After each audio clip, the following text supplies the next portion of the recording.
Is there anything I can do for you two?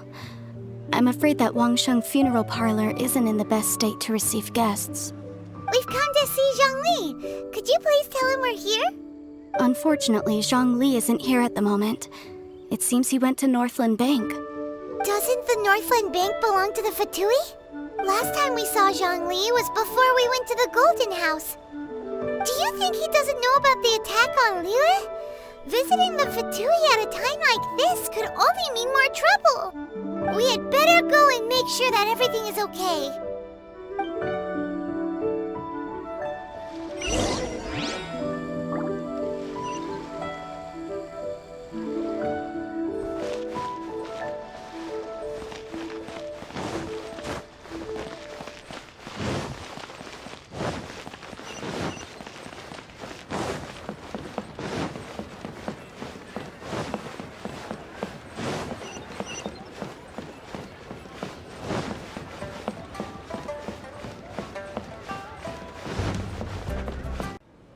You call this cooperation between Harbingers? Cooperation involves communication, you know. Don't take it to heart, child. Besides, aren't you happy that you got to skip the formalities and bring chaos to the land? I'm sure you must have enjoyed that. Oh, it seems that some of your friends have arrived. Hey, it's Zhongli and Child.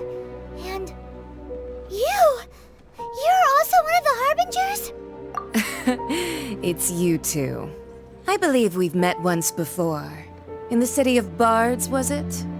I'm glad you still remember my name. Ah, right. I imagine that it must have been rather hard to forget watching helplessly as something precious was snatched away from your friend. No, don't let her get to you!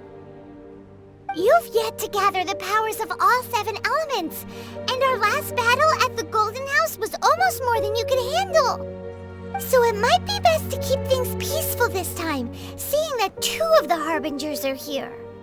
Well, if it isn't you two. This is our first time seeing each other since Liyue was nearly wiped off the map. This is certainly a bit awkward, wouldn't you say? Paimon knew that we should never have trusted a Fatui Harbinger. Oh, now don't say that. Sure, I may have misled you, but I never had anything against you personally. Besides, I thought we were getting along quite well together, didn't you? Except for that little tussle we had at the end. Nothing personal. We just have different views, that's all. Of course, you may very well hold this against me, but that's up to you. The real deceivers here are Senora and Zhongli. Curse them for leading me on. So actually, I think... Stop wasting time, child. There'll be plenty of time to chat once I'm through here. You remember the agreement, Morax. Now, if you would be so kind. The gnosis, please. What in the world are you talking about? The contract is fulfilled. That which thou seeketh is now bestowed unto thee. For my promise is solid as stone.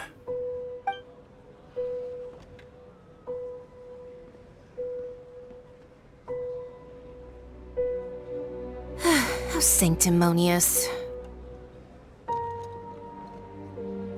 What? So you're the Lord of Chiao? No, wait! That's an exciting twist and all, but why give the gnosis to the Fatui? I do not give it for free. I give it as agreed upon in the contract, for it is a matter solely between the Tsaritsa and I.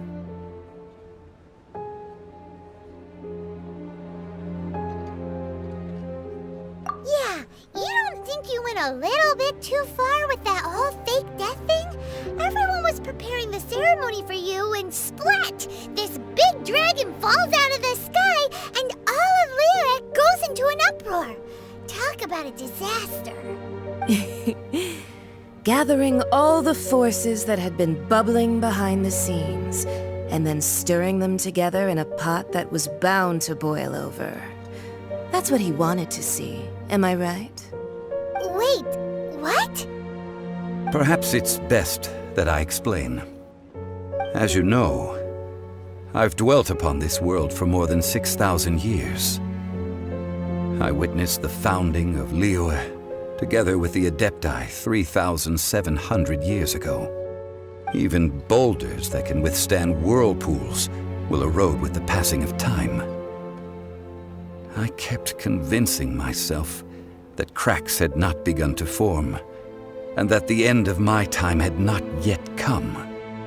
Until one drizzly day, as I was strolling along the harbor, I heard a merchant tell one of his workers, "You've finished your duties. Go ahead and call it a day."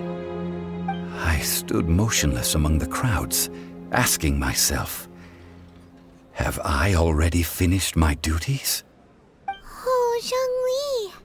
But as I began to consider relinquishing my divine role, I soon discovered that many reasons still remained to not hastily depart. Was Liyue, the city I had dwelt in for so long, already prepared to enter its next age? I decided that a test was needed in order to reveal the answer. So I feigned my own death, and gathered the cast of Child, the Adepti, and the Liyue Qixing to play their roles together on the stage that was Liyue.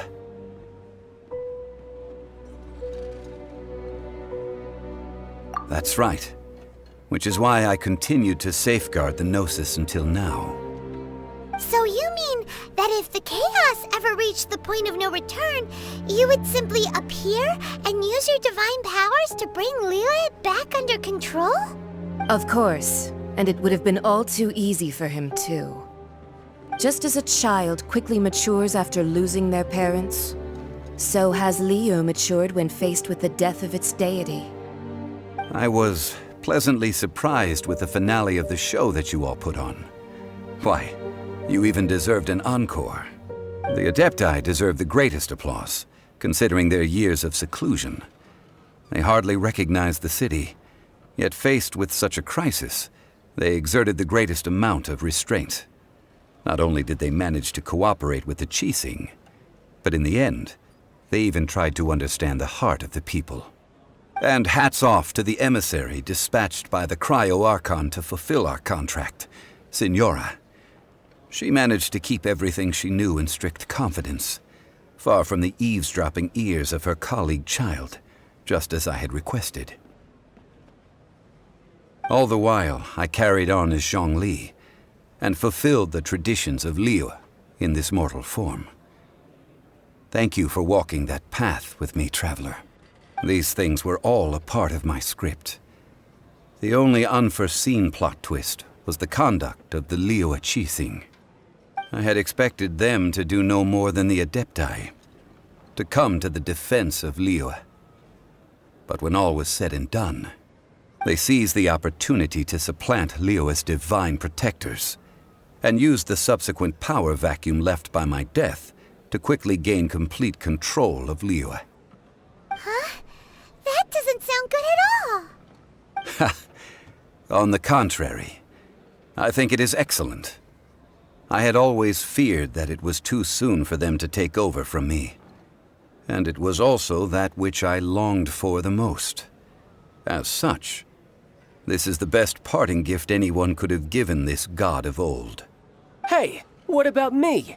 Doesn't anyone feel the least bit of remorse for deceiving me? You've practically kept me in the dark! I think that thanks would be more appropriate. You certainly played no small part in all of this, wreaking havoc and turning the city upside down. The Lord of Geo ought to thank you for your performance, if anything. If you hadn't created the pressure of a battle between mortals, Adepti, and a god, the lump of coal resting in the hands of the Geo-Archon, Liyue would never have been able to become a dazzling diamond of a city. Huh? Just whose side are you on, mocking me like that? Are you itching for a fight? Be that as it may, you've come out of this as the hero of Liyue. I, on the other hand, will be forever prescribed as a disturber of the peace, no? Well then, with the gnosis in my possession, I have no use for such idle chatter. We should return to Zapoljarny Palace and seek an audience with Her Majesty, the Tsaritsa. Come, child. Fine. I'll meet you there later. I'm not sharing a boat with the likes of you. Do as you wish.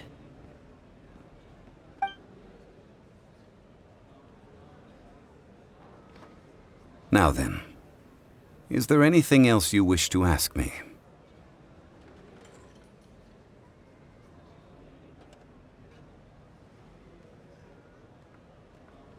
Right! As Zhongli always told us, a good trade is a fair trade.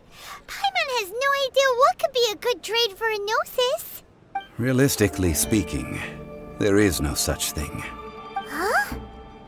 However, I am the god of contracts. For thousands of years, I have made countless contracts. If the deal was of no benefit, then I certainly would not be inclined to agree to it. My agreement with the Cryo-Archon will be the last of my contracts as the Geo-Archon. My contract to end all contracts. As for the bargaining chip that the Tsaritsa used to balance the scales, uncover that answer for yourself in your future journeys.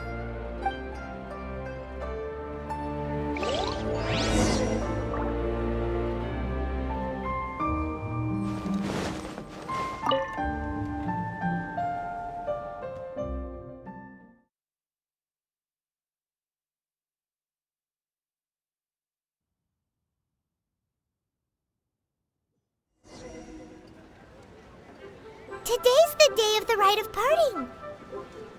Although the star of the show is fake, we've spent so much time trying to organize it, it would be a real shame not to go there now.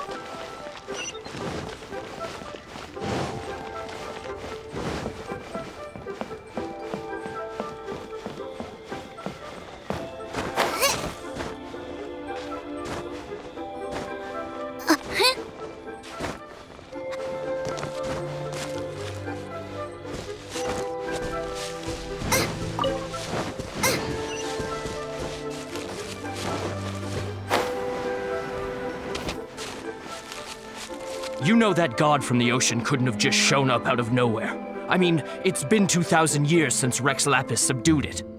Yes, and to think that this happened right on the heels of the incident with Rex Lapis, too.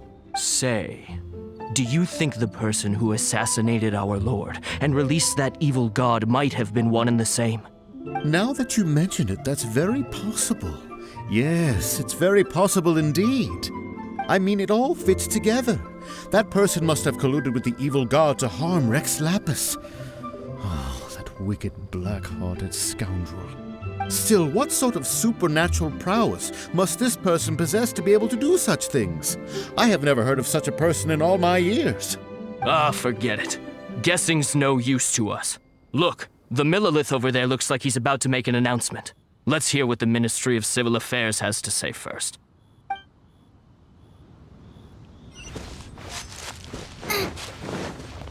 Oh, well, since we're going through with this rite of parting, I guess it means that those rumors hit the nail on the head. So Rex Lapis is really... But they didn't catch the culprit, did they? Oh, come on. Do you think that the assassin could have been a normal person? You know what I think. I don't think any of the gossip on the streets you hear from those shady types is worth anything. There's only one real possibility in my mind. I've heard that the assassin was that Fatui fellow. Youngish, pretty high in rank. I think they called him Child. The Fatui? They certainly are very suspicious. Who knows what those greedy, crooked folks... Shh! Lower your voice. If the Fatui catch you in their sights, Rex Lapis won't be around to protect you this time.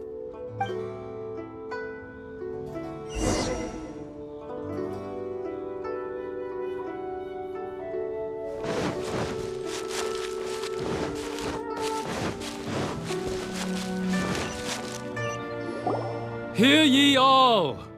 The Chi sings words. Though a dragon soars ageless as the mountains, it too must return to dust. This is common knowledge. Gods and Adepti live glorious lives, But both light and shadow have their season. So too must they face divinely appointed trials. Rumors and hearsay abound on the streets that Rex Lapis was murdered. Now, let the truth be revealed. Having been thwarted in his trial, Rex Lapis's soul has recouped the celestial heights. He beseeches the people of Liyue to grieve not and to let not their hearts be saddened. Nor are they to believe street-born rumors or indulge in baseless speculation.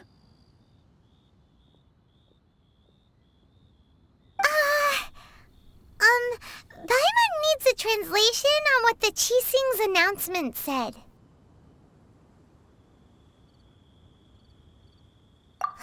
So that's how they're spinning it. Something feels off. Why would they suddenly give up looking for the murderer? Not to mention how this excuse sounds like something they just made up on the spot. Could the Qixing already have known that Rex Lapis wasn't dead? But Zhongli said that neither they nor the Adepti knew anything. Did Zhongli tell them in secret after his gnosis changed hands? Exactly, right? Ooh, seems like the rite of parting has been going on for a while now. Let's go have a look.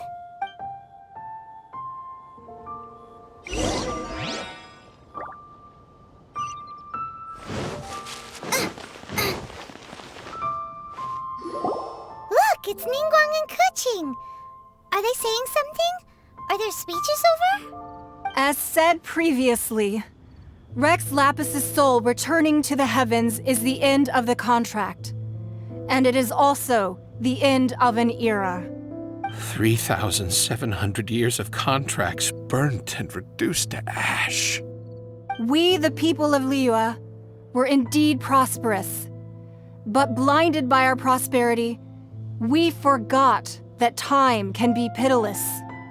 The long, unending dream of our Archon walking among us.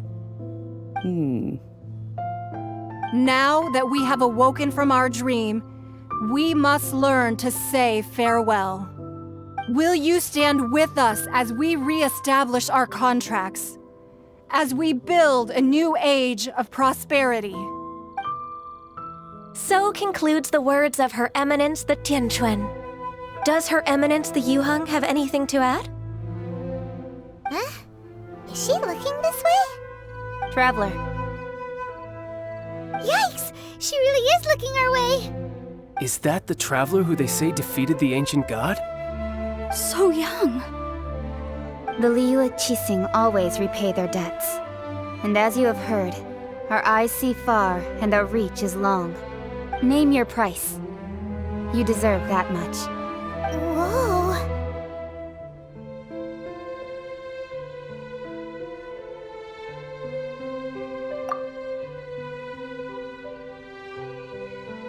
Well, could you help me put up some missing person posters?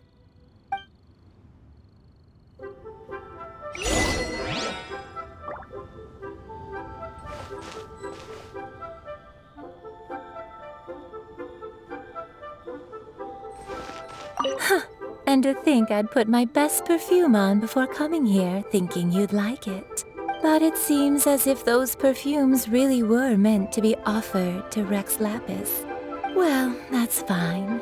Suffer no rivals in love, they say. And that's 3 gone in 1 stroke.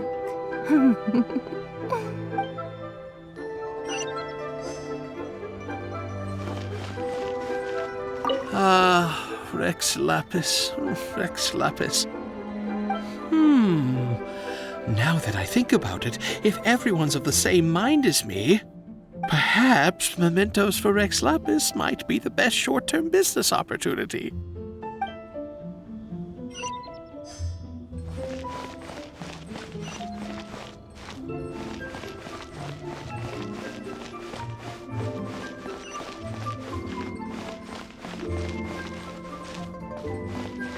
As for the mortals and Adepti of Liyue, what shape shall our relationship take from now on?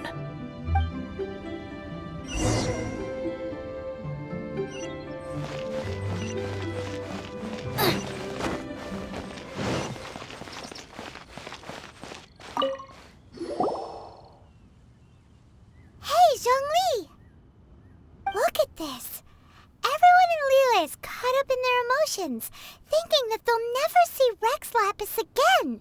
And here you are looking all relaxed.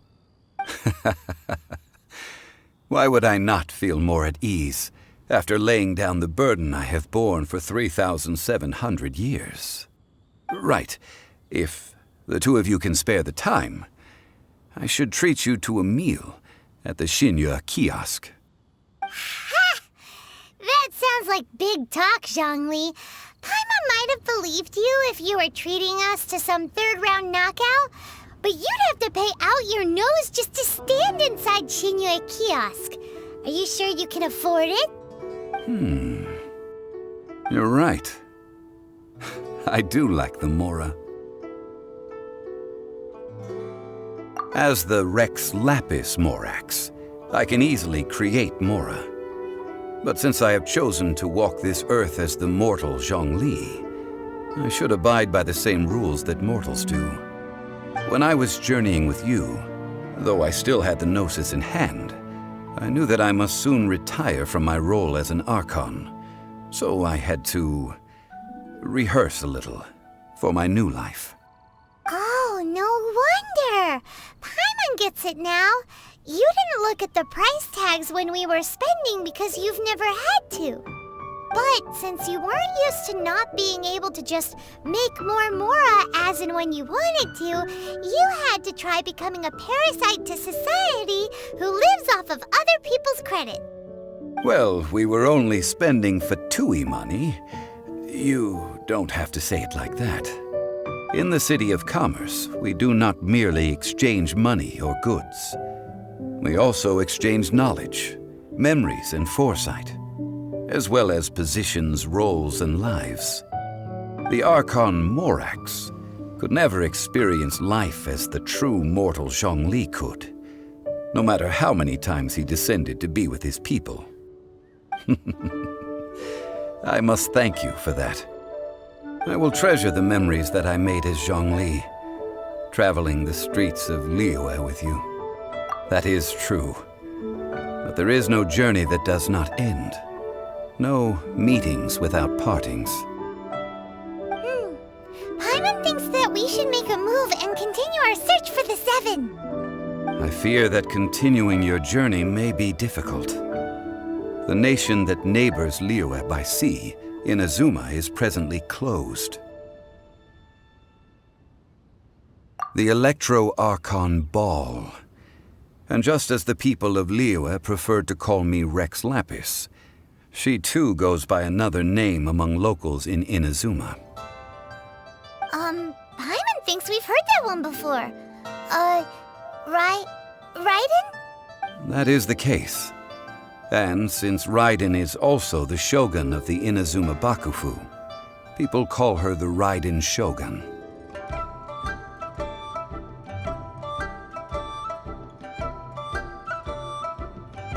That said, though people at the wharf were saying that the situation in Inazuma is very tense, Paimon doesn't remember that always being the case.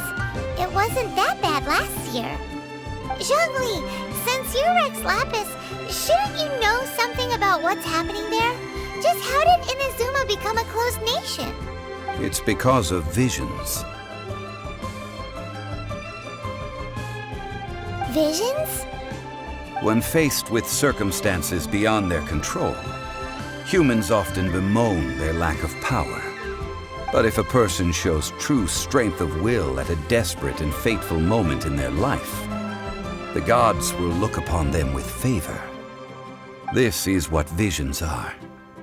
Magical foci bestowed upon those who have been acknowledged by the gods.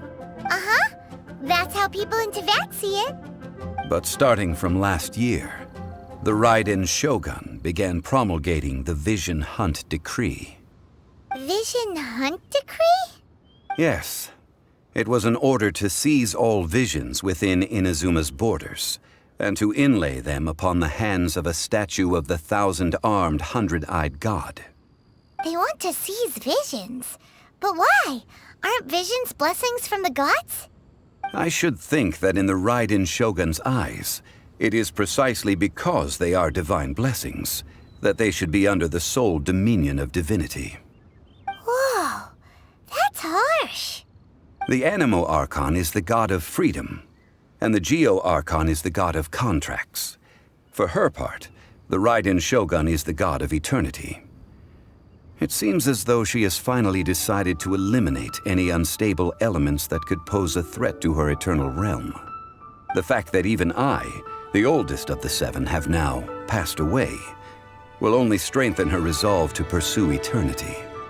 Knowing her, she must have again quoted that adage she is most fond of when proclaiming that decree to her people.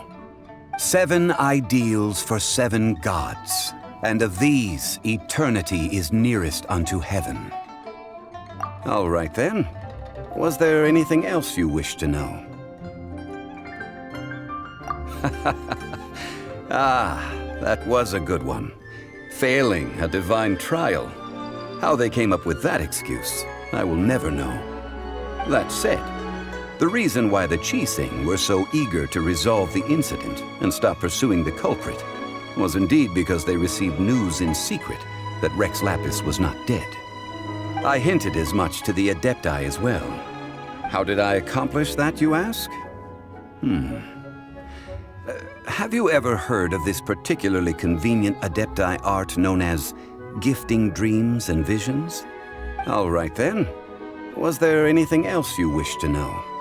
Yeah, about that. Before the Qixing made their announcement, we listened to a lot of people talking on the way. Most of them put the blame for everything on Child. These are indeed false accusations. But it remains undeniably true that Child did send people to the Jade Chamber to prevent the Adepti and the Qixing from defeating the ancient god. I've heard that Ningguang is busy milking that for all it's worth on the foreign relations front at the moment, browbeating the envoys of the Fatui. Ha! Those poor Snezhnayan diplomats. If it were not for Child's exalted position as a harbinger, I'm certain that they would have shifted all the blame to him and called for his dismissal by now. All right then. Was there anything else you wish to know?